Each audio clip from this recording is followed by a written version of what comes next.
Good afternoon, Zambia, and welcome to Live Special Daily Talk Show. And of course, today we're extending our conversation on the role of the opposition political party.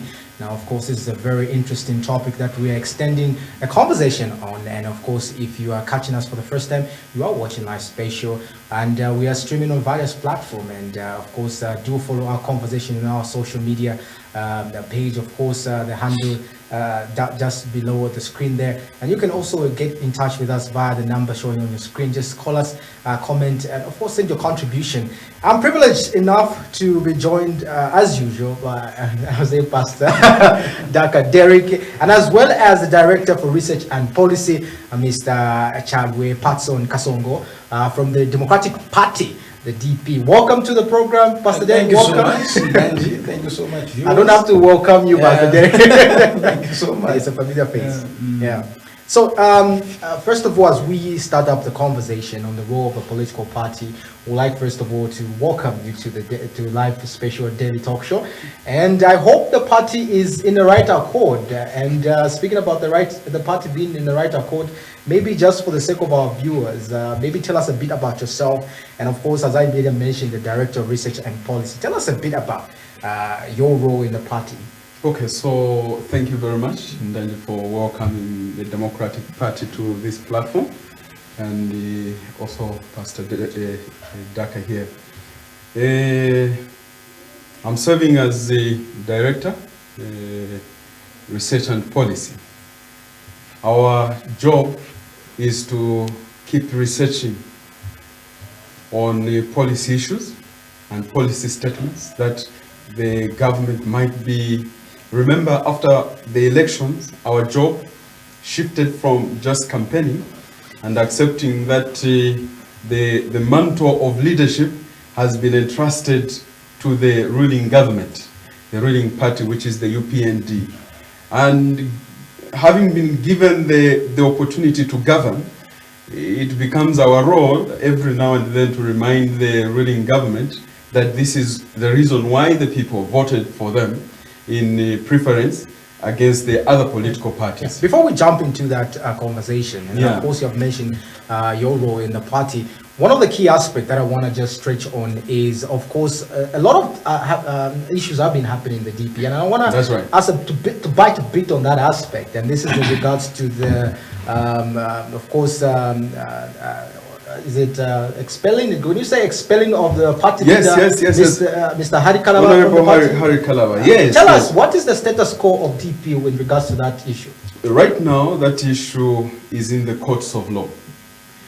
Yes, it is true that two individuals within the political party, that is the Vice President and Mr. Nkonge, took the initiative of expelling our president.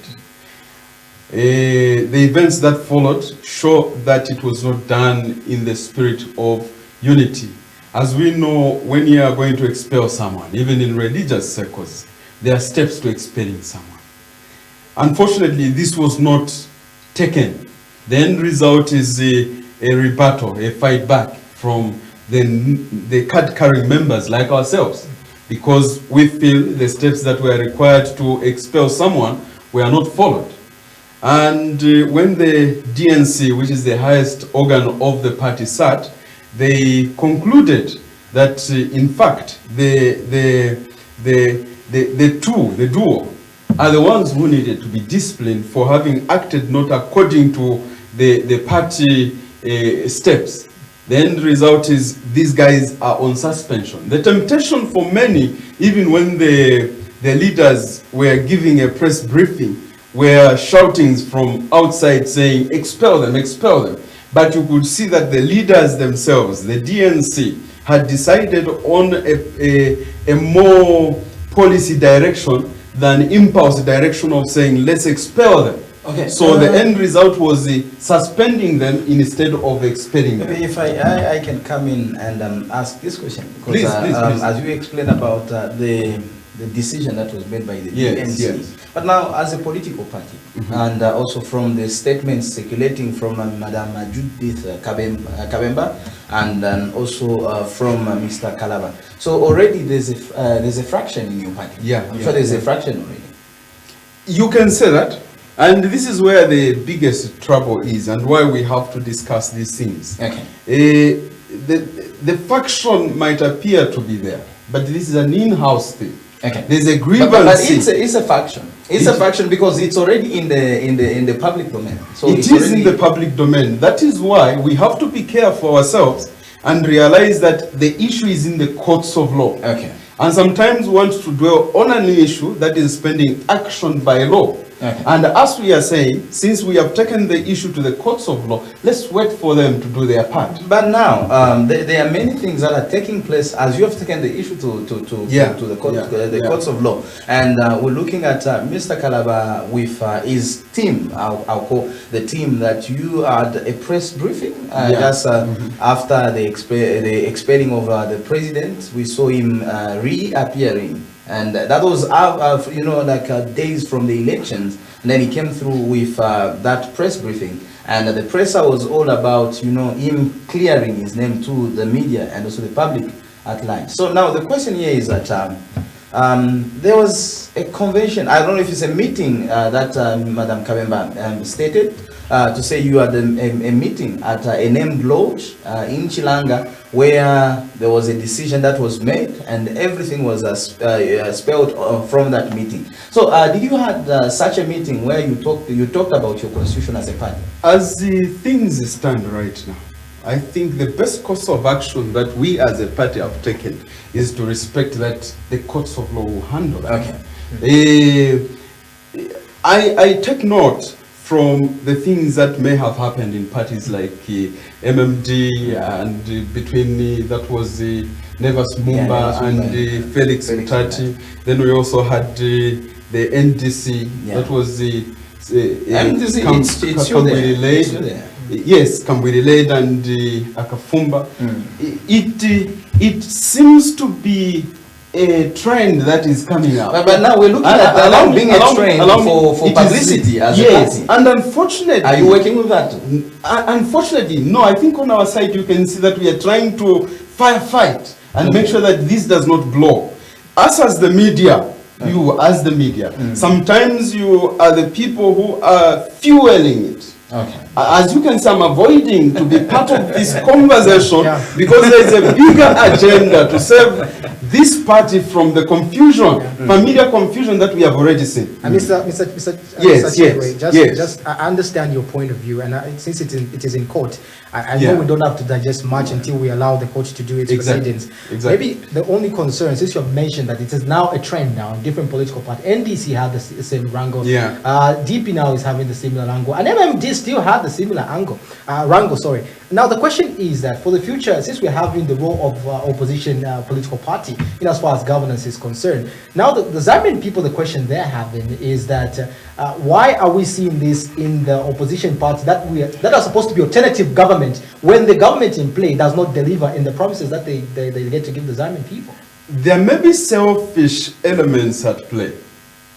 You know, they say the mind of a person is another world. You and I are seated here. I do not know what is going on your mind. I don't know what is going on in his mind. The fact of the matter is, some people may be getting political mileage out of it. I may be a very formidable politician, but nobody knows me. By starting a wrangle with you, who is a political factor already, and sustaining it for a long time. So we're talking about relevance here. Yes, relevance is one of those. Because sometimes for you to appear strong, you must choose a formidable foe. Immediately you have a punch-for-punch arrangement for some time, they will start saying, for him to stand against that person, it means he or she is a strong person. Now, speaking about running away from the conversation, I just want us to clear the wave around this issue, in as much as it, of course, it's in the hands of the court, but just an abrupt conversation around it. The DP is a new party. Yes, not it very is. long. Of course, the leader of that party has been in government before. We understand how government works. But maybe the question would be that Zambian people, do you think this is something that they expect the opposition when it comes to conducting themselves? Is this the way they're supposed to be conducting themselves, or what's the alternative? What are you going to do as DP to make sure that this does not remain in the scenario? We are hoping that this is sorted out in the shortest possible time. That's one thing. Remember, when things go into the courts of law, there's a process that is taken, of which you may not even be in charge of the process. Some processes are going to take so long a time. Some processes, if you have people who are interested in finishing it, or relevant evidence is available in the shortest possible time, it is sorted out. Allow me to say, to some extent, I am okay with this, because as quickly as possible, the enemies of the party are seen at the beginning of the 5-year term. I feel the NDC were not so privileged, because these wrangles started as they were approaching the elections. So as the DP, to the favor of Judith and Mr. Nkonge, and also to the favor of Mr. Harikalawa, they have enough time to sort this out and quickly get back on the political trajectory and be relevant to the political scene. Okay. The best way for us to sort out this is to stop being selfish. I'll tell you this, on the material day when these wrangles erupted, days before, I was going to the secretariat, everything was okay. There was no indication that this would turn out this way. Such that at the time people were announcing this is happening, we were all surprised. Some of us were calling in order to get information about this. So we have an opportunity to learn who is who. And then you know who the friend and who the foe is, so that as you are going forward, you are better informed. Mr. Sherry, thank you so much. If you have just joined us, you're watching Live Special Daily Talk Show. And of course, the number showing on your screen, 0978 639512 is the number you can get to engage with us this afternoon, as of course we extend the conversation around the role of our opposition political party in as far as governance is concerned. You are coming from a very important sector in the party, which is, of course, research and policy. Let's just trickle down a conversation on some of the policies that the DP are focusing on, and especially as you offer checks and balances in relation to your policy. What do we expect from your party? First and foremost, as a party, we gave the ruling government party 100 days of honeymoon. In this period, I think you have seen we have offered minimal arguments against them. Our president, if he has said anything, it has been by the way, more like a surprise statement. But on many of his statements, he has said we are still giving them time to settle down.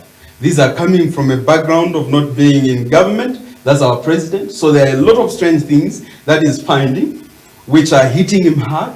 He goes this side, he tries this, and then there are reactions that he's getting. So 100 days, these are from our president's words. 100 days, let's give them.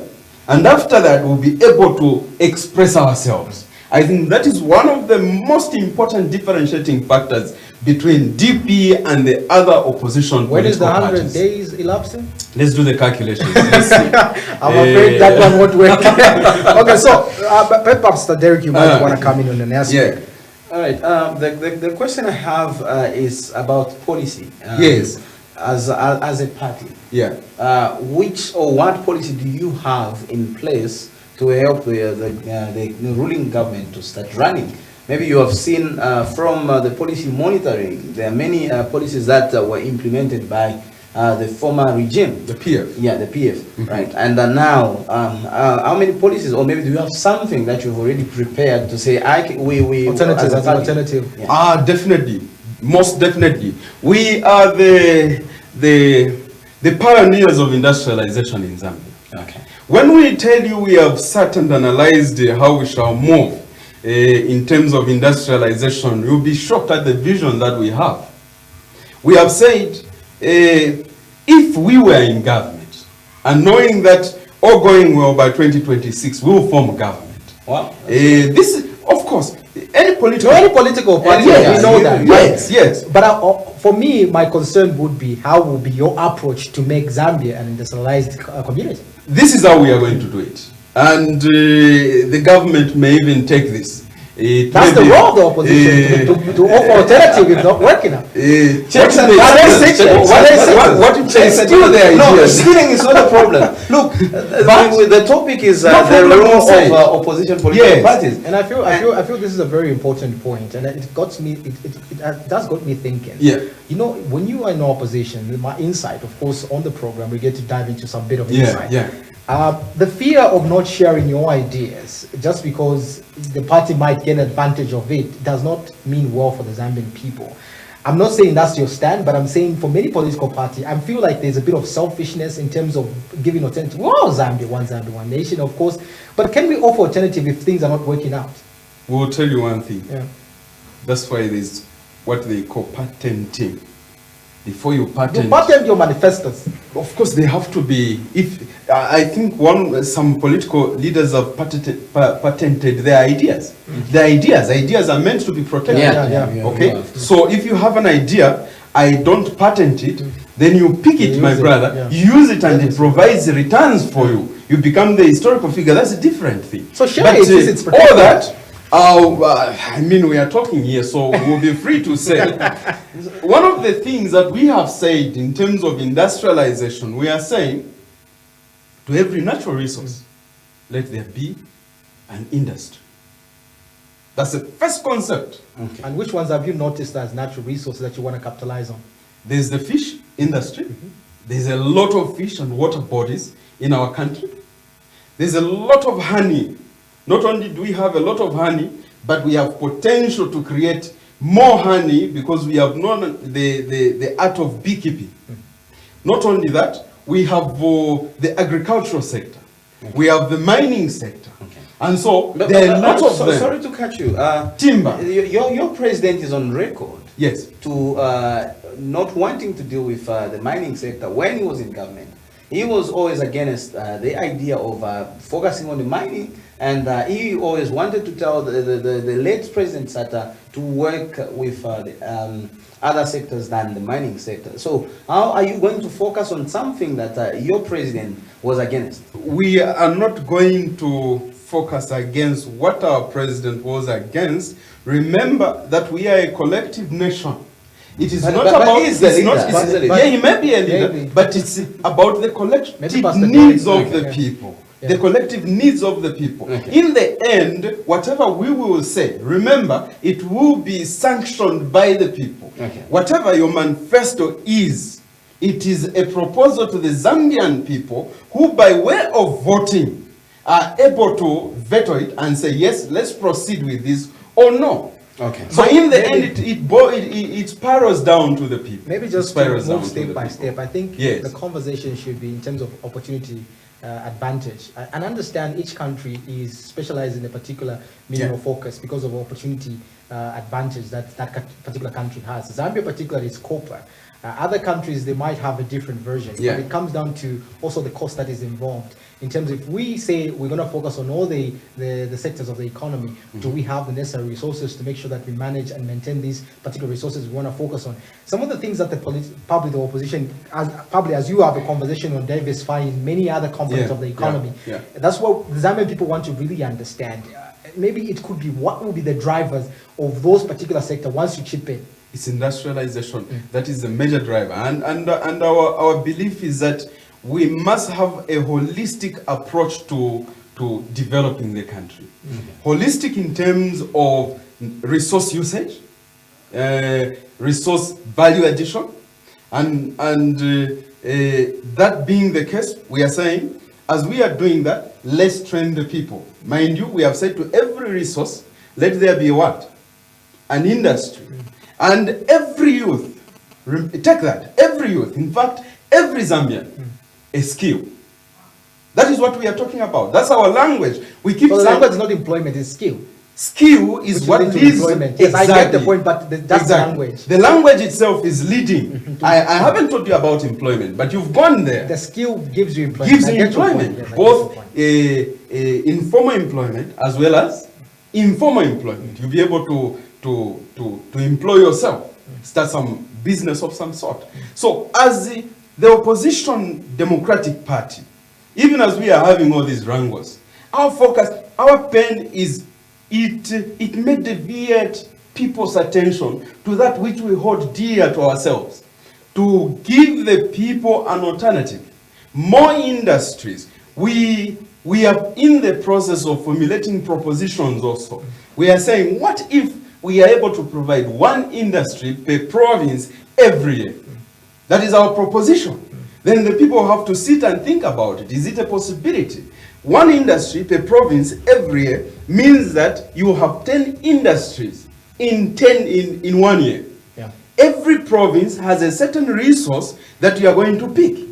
If you are able to sustain the one industry per province over a period of 10 years, Pastor Daka, how many industries are you looking at? 100 industries. These are being directed by the government itself. Okay, now looking at policy direction, Yes. do we have something, especially there's something very keen about your party, which is the education system that which we saw in the manifesto, which being very clear from the president. Do you think we need to vitalize again the educational system? Oh yes, oh yes. Now look, education is very close to my heart. I can see the smile. You know, Yes, you know what I wanted it's to do? As he's extremely- answering, Yes. I wanted to fundamentally ask you this. Yes.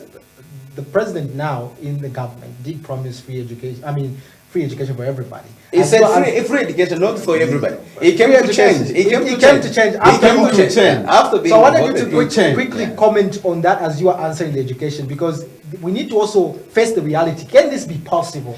We need to be honest with the Zambian people. Let me start with what is dear. Yes, you can start with that. And what is dear is that I believe that education must answer a certain end.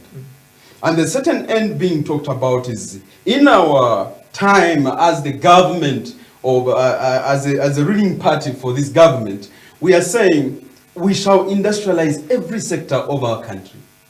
We will drive the country in a manner that, that has never been seen before. The education must answer to that. Look at the current government, the UPND. Their interest is in entrepreneurial activities. No wonder they have proceeded to creating the Ministry of Small and Medium Scale Enterprise. That being the case, you will see that a lot of learning and education that comes in is going to lean towards entrepreneurship. So if there's a time in the history of our country when you will hear a lot of entrepreneurial motivation, it is now, because that stands very close to the heart of the President of the Republic. At our time, we are saying we are so keen on industrialization, such that when we talk of education, it will be STEM. You know STEM, right? Yeah. That is the science, technology, engineering, mathematics. Yes. Some will say STEM, when they add I at the end, it becomes ICT, information and technology. We want to delve there because we know that to grow an industry, you must have certain experts. There is a culture that must start from when a child is small. They are believing that science is an important aspect in terms of cultural behavior, cultural commitment, and the response that they give in society. Science, technology, engineering, mathematics, and ICT become very core. So when you are asking how are we going to approach education, we tell you, Pastor Daka, it is going to be strong on a STEM. Okay. Now, STEM itself is what makes America different from Zambia. It is what makes China different from us. It is what makes Japan different from us. Because they are strong on science, they are strong on engineering, they are strong on technology. So all these races that we see, technological advancements, starts when the child is small. You keep on building them in terms of science and technology. Okay. As Democratic Party, we are aware of that. Yeah. Just a quick one. The UNIP government, they were Yes. known for education and mining. Yeah. The MMD, they were known for privatization. Then you have the PF, they were known for infrastructure. Infrastructure. You are saying the UPN will be known for entrepreneurship or business, as you might call it, Yes. what would DP be known for? Industrialization. Industrialization.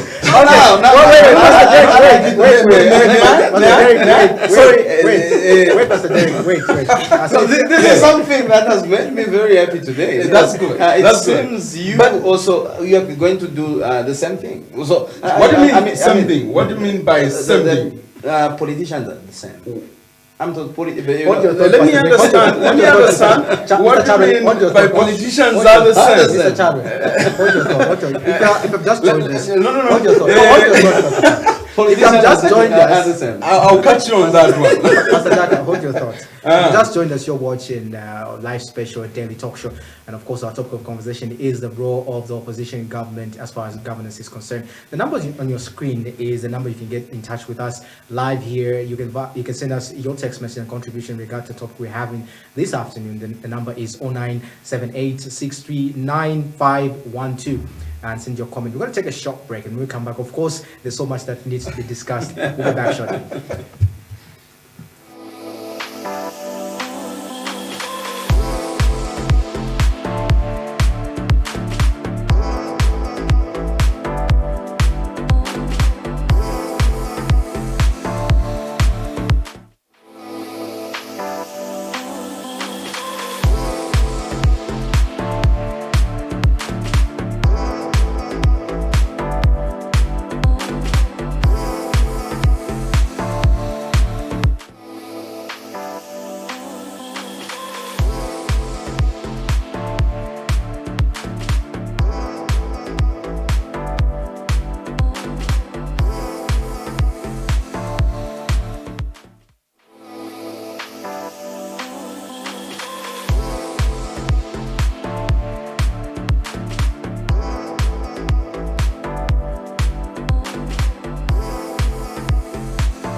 Ndanji Fashions, stockheads of high quality gear.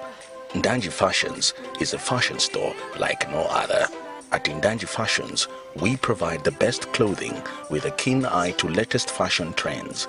We offer an assortment of men's suits, ladies' suits, men's shirts, ladies' tops, jeans, men's shoes, ladies' shoes, belts, neckties, undergarments, and many more. We are situated at Arcades Shopping Mall in Lusaka. Contact us on 0975 75 5332 or 0211 256767/8. You can also visit our Facebook at Ndanji Fashions. Ndanji Fashions, stockheads of high quality gear.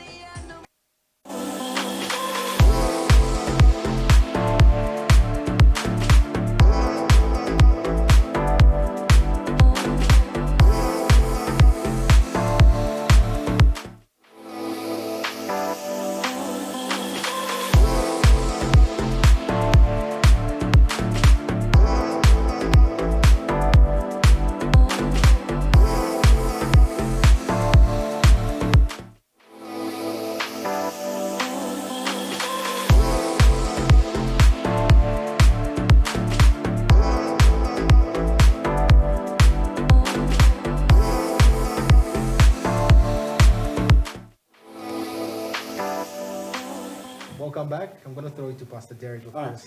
Thank you so much for this wonderful time. As you're watching us from wherever you are following the program from, we really appreciate we're having a conversation with the DP director, research, and everything is going very well here, and we really appreciate. As you are following the program, just make sure that you send us a message via that number that is on the screen, and we would really appreciate. We just have to dive into the topic that we have today, and it's the role of the opposition political parties. And as we're talking, I'm sure you've seen that political parties are always attacking one another, leaders are always attacking one another, and it's one of the things that you are used to, but as of today, as the DP have always approached the political issues differently. So we are discussing with them, and this is the time that you have to get the truth from the policy director. Welcome back to the program. Thank you. Thank you. Very excited to have Thank you you. back. Thank you so much. Just straight in our conversation. We're talking about the educational system. Yeah. Because it's one of the things that we've seen promises, and actually it comes from political leaders. During elections, manifestos, you come with free education, come with loans and all that. Have you promised already? No. Do you have such promises also? No, no. I think the idea of public-private partnership is the one that we can't throw away. The burden of running a government is not an easy one. When we take the government of the day to task and tell them, you promise this, we are not fighting with them. These are the words, the arrogance of our time is in technology. Because when you say something, today, right now, I'm saying things. Yeah. Whether I like it or You're not, on record already. I'm on record. Yeah. 5 years, 10 years from now, people will measure my integrity based on the consistency of my statements. Okay. So when we take the ruling government to task, the ruling party to task, it's not out of malice. It's just a reminder, Bwana, you and your party said A, B, C, D. That is not being arrogant. That is not us saying, trying to pick a fight with them. They said the words. From our standpoint, we are saying we are aware of the need for public-private partnership. There are some people who, even if you were to tell them there's free education here, they'll still say, I want to pay for my child's education. In fact, I don't wish my child to learn from Zambia. Let them go to India or some other place outside Zambia. Okay. So you can even see that even if you are to offer free education, other people want to own and make sure that their children learn. If you say free education and you are offering them bursary loans, that is not free education.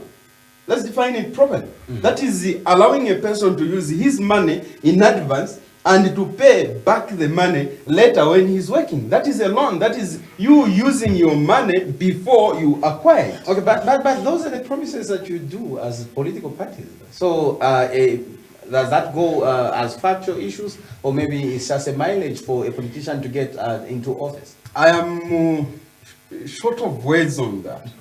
You said a very, very painful statement that us politicians are the same. You are the same because you make some promises. I am praying. I think that the conversation. I am hopeful. Yeah. I am hopeful that we remain consistent, Okay. and that we tell the Zambians the hardest truth that is there to be taught. And we hope that the Zambians will also be mature enough to accept that sometimes the truth has to be told the way it is.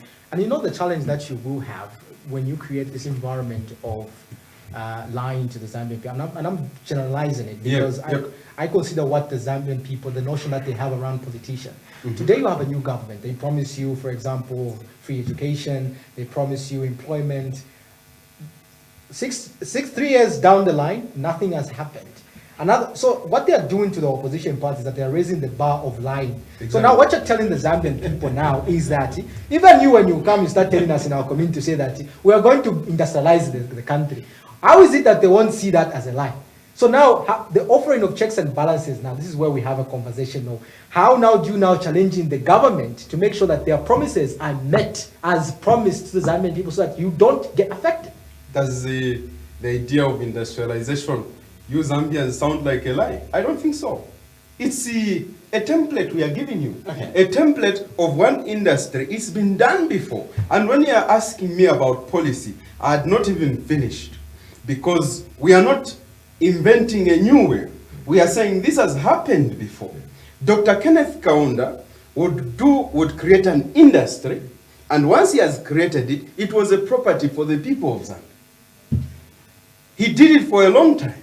In one of his speeches, Dr. Chiluba, may he so rest in peace, indicates that by 1990, that was a speech made on 19th January 1996. His statement was very clear. As of this day, we have sold 100 industries, privatized 100 industries.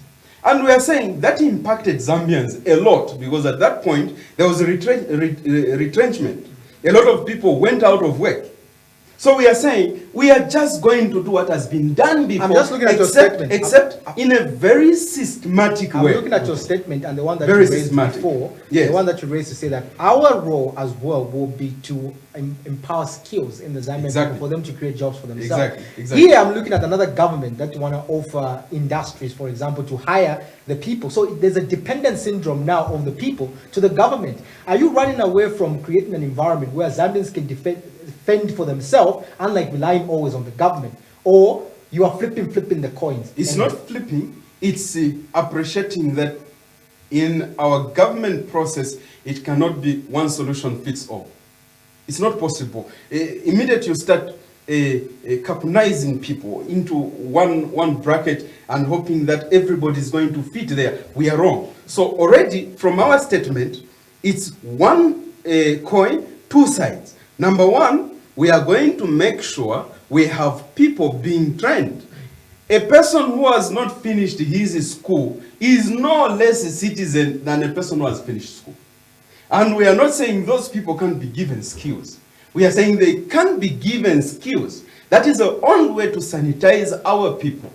You are bought based on the skills you offer, not because I like you. No. You and I are here because we have certain skills. Maybe the question would be, how will you take this approach to making sure that this is inclusive? Because if I give you an example of the issue of cooperative, for example. Yes. The issue of cooperative is not a bad idea. And in fact, it was driven from one of the countries in the Western world because it has worked Yep. well for them in building cities. Now, the question is that it has not done as well as a country in terms of most of our cooperative that we usually have. Few success, but many either ghost ventures or ghost initiative. Now, how will you take this approach that will be more inclusive in terms of, as you give the capacity building skills to Zambian people so that they can actually capitalize on those skills, how would the approach be inclusive in your government? Simple. We are saying every township, a resource center. We told you, we have a plan. We are not here to give you piecemeals. When the current government was campaigning, we just have faith that these guys will deliver. No template that you can refer to, no formula. It's just, it will happen. Ask a question, we will tell you. And at this point, we are telling you, every township, Mtendere must have a resource center. It must not depend on Kalingalinga Youth Center. It must have its own, because that community has its own people. Chivolia must have its own resource center. And all the other places that you can think of, it's possible. The same way we have primary schools in every place. Why don't we have a resource center? So that And if in you rural have areas where there are no township, for example? definitely something will have to be placed there. Are they not having primary schools? Are there no citizens There there? are places where we don't have. I can take you to Yowela. Okay. I can take you to Yowela. I can take you to Kapako, down Sulwezi line, just from the new districts there. Even Awadachi Wombo. Yeah, there are no schools, and I don't know if you, as the DP, you even know about such places. We'll continue to research until we have all the details. That remember, we are saying we'll be honest with you. Now, there's the political Those part. places you are talking about, they are, if the government is listening right now, we are saying that's the least you can do. Give those people, you are the government in place, give those people schools.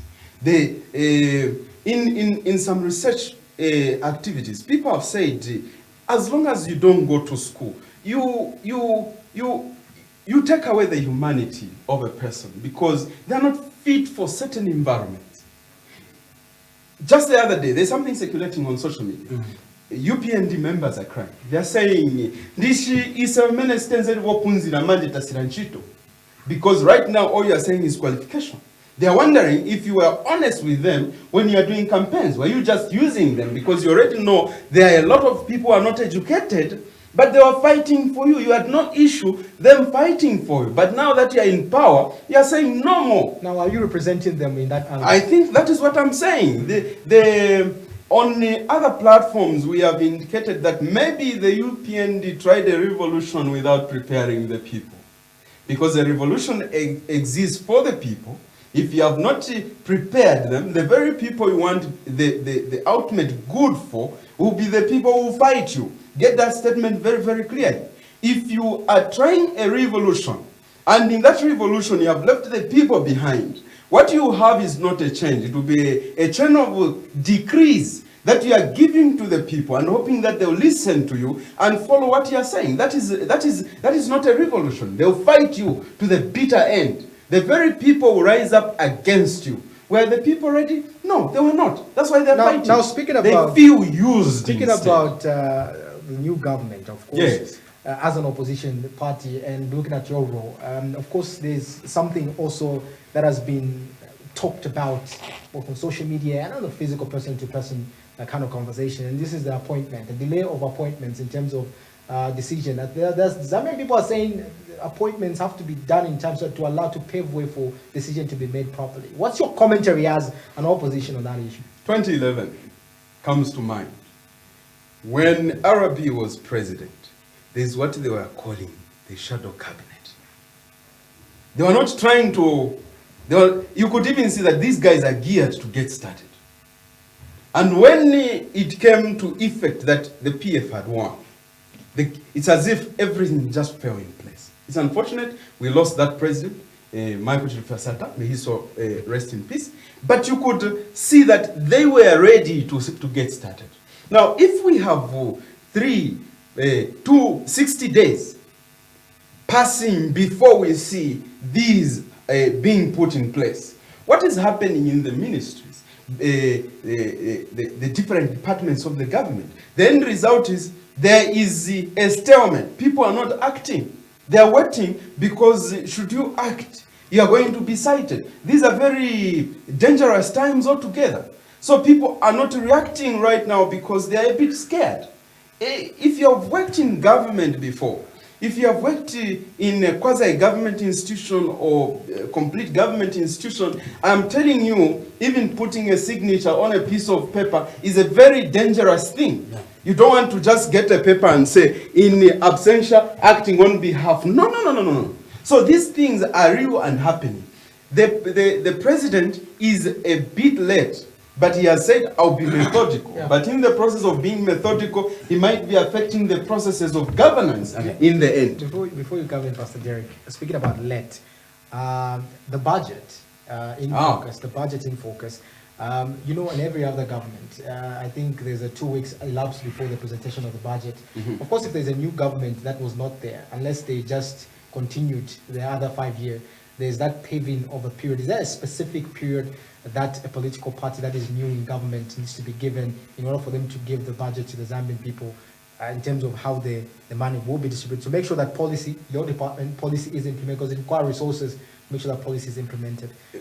Yeah. The budget is obviously supposed to affect most of the 2021 calendar, right? Yeah. That being the case, our assumption is they have been planning for this new dawn government for time immemorial. They have been in opposition for 23 years now, yeah. And that should have taught them what they need to do. I recollect properly from the time when I was at UNZA, when President Hichilema became the president of the party. I do not remember at any point when President Hakainde Hichilema stood on a platform and commended any of the governments that have been before him. He has never. And at any given point, he would just say, they are better. They have better plans. And you would assume that a man like him, immediately they form government, they are going to ensure that they hit the ground running. So, in a way, we expect better from their budget. Is it too late? I think they still have a bit of time It is a very telling story, whatever is going to come out of the budget that they have given. Yeah, this is something that we would want to also ask you in terms of expectation. But before we get there, PEP in particular, Party for Economic Progress, of course, it's an opposition as well, just like you. They have an alternative budget in relation to their awaited 2022 budget. So them, they're going to be handling this issue in a more deductive way. Is it the similar case for DP? Do you have an alternative budget as a party? 5 years is a long time. And I think if you are going to do a relay, if you start off very fast, you will get tired. And we are still within our probationary time we have given to UPND. We said, let's not fight them. Okay. They are our comrades. Let's give them an opportunity to excel. We are not fighting them. If anything, you have seen more fights amongst ourselves than with UPND. It's not that we don't have ammunition, we have. But we are saying, this is development of a country. We are not there to fight each other. So let them do their first budget. We'll learn from what they will do. We'll critique from what they will do. PEP is a political party by itself. I refuse to give them free advert. No talk about it. No, in fact, you know why I raised this concern? You know why I raised this concern? Wait, the reason why I raised this concern, this is the research. We like also doing our own research. Okay. We like keeping pace with governance issues as well, Yes, just yes. to make sure that whenever we're having a conversation, you see, it's more deductive. Danji, you're forcing me to talk about this is an issue now. Is we it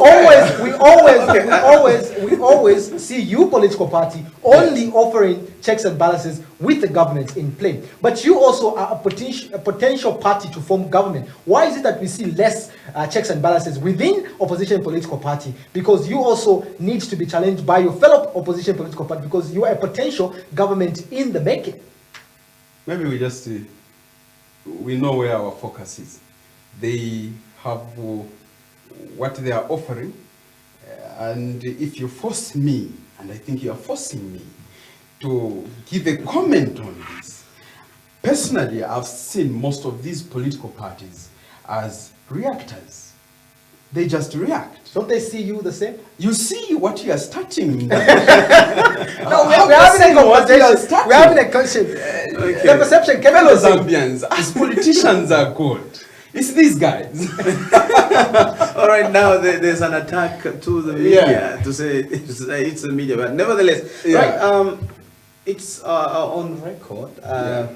Mr. Kalaba is a kind person in terms of the youths. Hanging around with the youths, and also found talking about things affecting the youths. So the revolution came through from the youths to have the previous regime out. And now this time around, what do you have for the youths? Because policies are made for different people in the country, but now do you have something that you have put in place for the youths? Because maybe it's a secret, but per se, you can just unveil a few things from the policies that you have, especially pertaining the youths. There's nothing secret. Okay. I can die, and any other leader can die. But ideas don't die. Yeah. When we share ideas, They they birth more ideas. I remember sitting in a lecture led by Professor Clive Chirwa.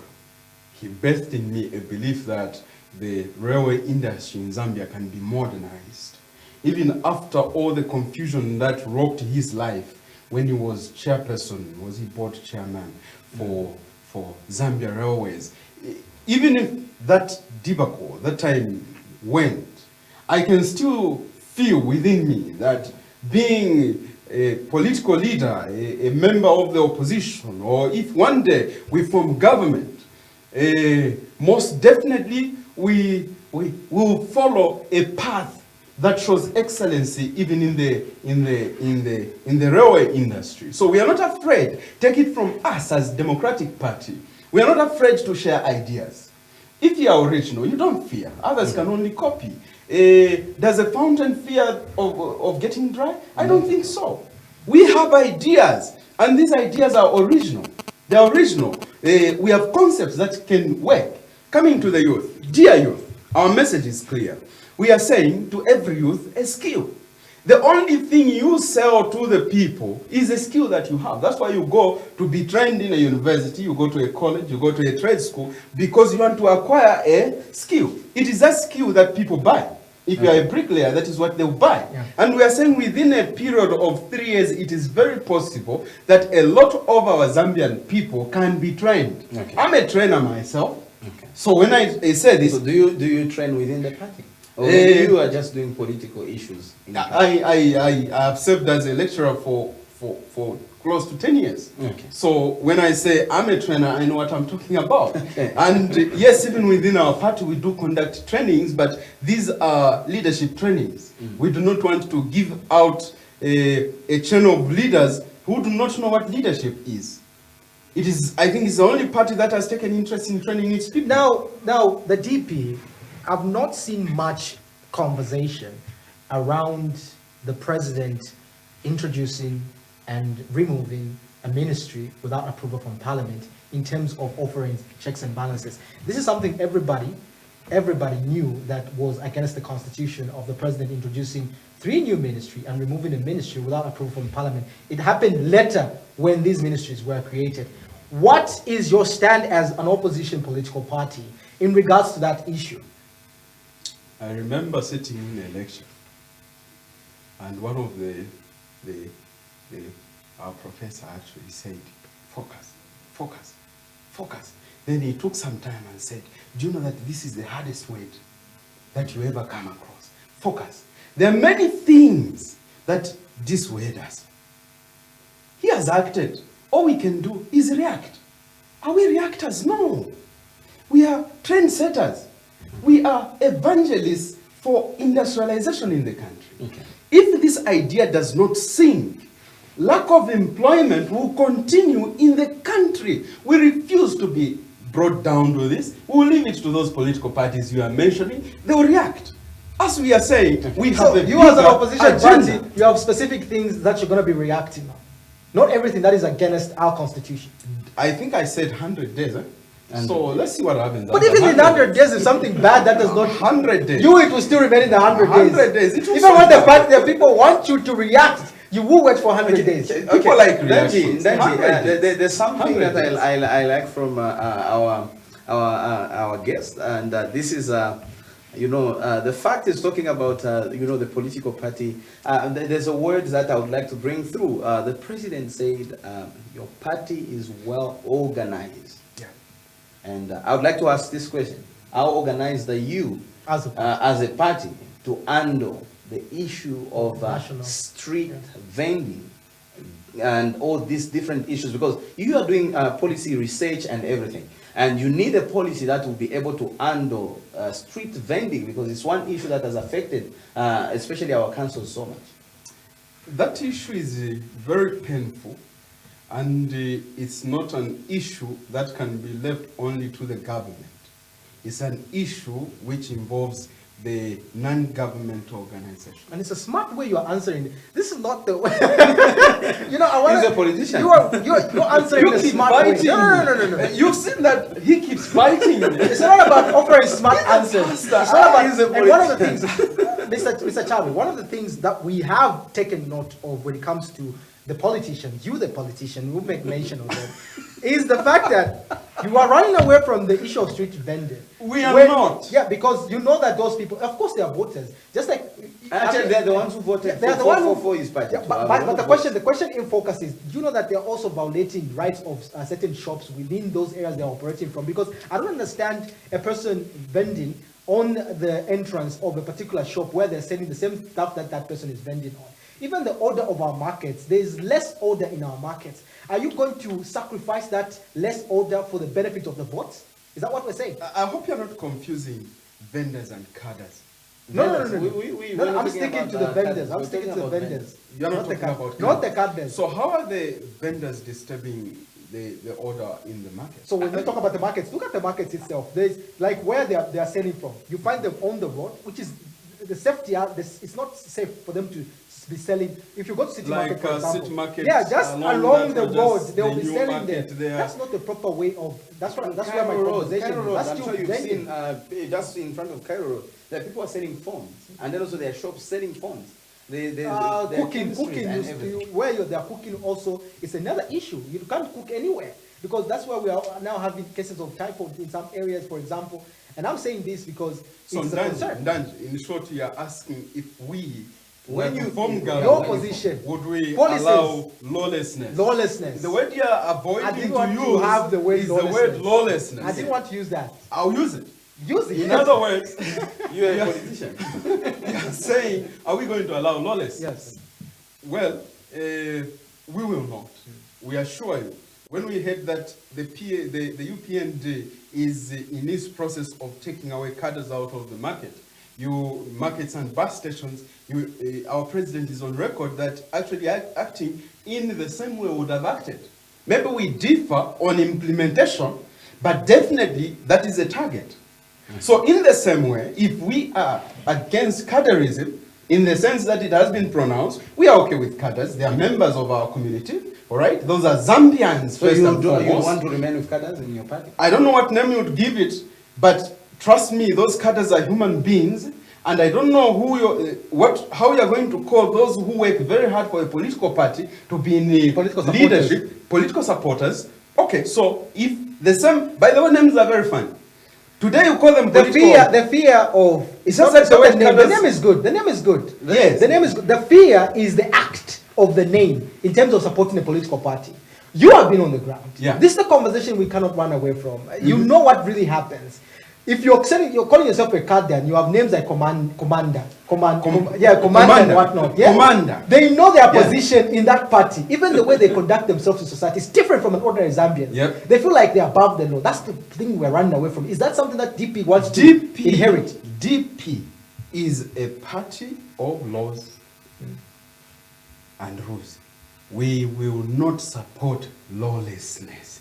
Remember what we have said. We have indicated clearly that we train our leaders. Okay. We are the only political party that can stand on a platform and say we have been conducting lessons and trainings for our people to understand what we are looking for out of our people. All your thoughts there. I'm sure transmission will be able to look for the clip that we have of the punches that came from Mr. Nkonge. And I'm sure he is a trained leader from your party. That's right. Maybe by experience or something. Yeah, by experience or something accordingly. And he happens to punch one of the guys just in front of cameras. That entails to say there have been a lot of things in the background, because the guy who was punched is a youth and a leader of a party such as Mr. Konge going to punch a political supporter or per se a cadre.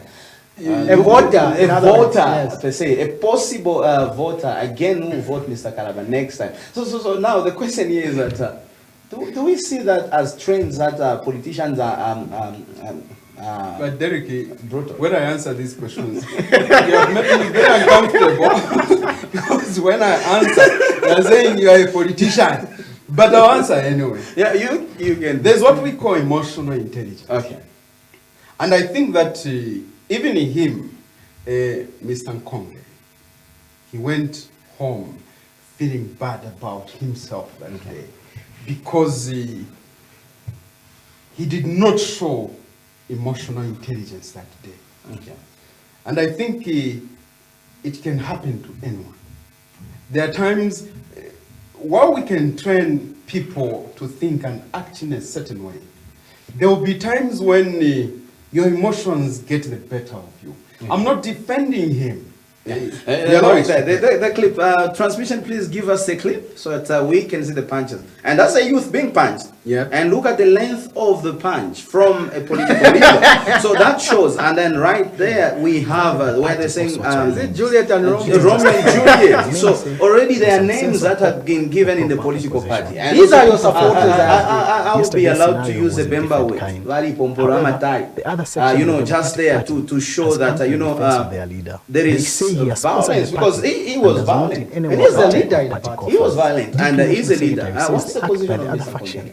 It's shameful because they also know how it He's is. playing, so I don't know if... No, the voices. It's an say opposition this. political party, and The temptation to comment on these issues are extremely high. Yeah, Did he give his position on his action? Content of court, we understand that. And I'll leave it at that. Okay. The only thing that I'll say is, I am sure Mr. Nkonge is right in his heart, wondering why he could not just hold his heart. Remember, all these things do not work to their advantage. It shows that there isn't emotional intelligence and maturity. That's very good. You cannot resort to violence. That is what we are saying. Now they were as a saying that party. he has been paid. What has he been paid for? They have been saying, which means that's an allegation. There have been a bit of facts to that. Let me say this. Emotional intelligence is a very important thing. Our president, Honorable Harry Kalabo, I have noticed that he's a follower of the ideologies of possibly Mahatma Gandhi, which is non-violence. Here, in your interaction and observations of him, I don't think you will find any record of violence associated with him. So sometimes within the ranks, there will be people who have not yet, they may have intelligence and knowledge, even a historical backing of what they say. But in terms of emotional maturity and intelligence, they may not be there. You see, you may be angry over the same thing that I'm angry with. You are easy at it. I am not. Mr. Charipatson Vandanji. Kasongo, thank you so much for coming through to last. Okay, just give him a short. No, I'm going to give him a short time to give his last remarks, of course. Yes, Mr. Charipatson, yes, your last remarks in regard to the conversation we had. Thank you very much.